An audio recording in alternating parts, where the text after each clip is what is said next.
This exercise will help you develop a launch strategy for a new feature based on the 3 considerations you learned earlier in this module.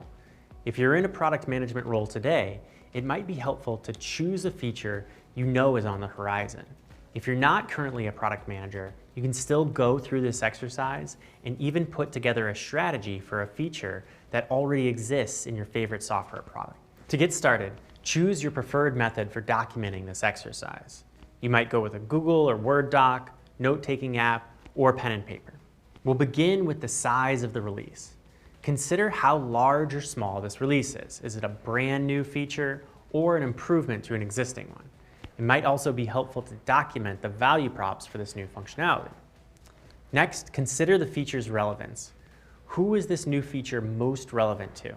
Is it meant for users of your product with a specific role, permission level, or job to be done?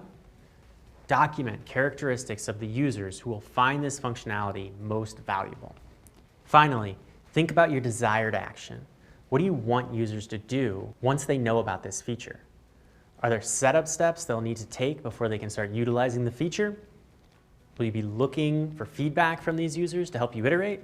With these 3 considerations documented, you can use this high-level strategy to build out a more robust launch plan down the line. One that includes things like the promotional channels you'll leverage, timing, and goals.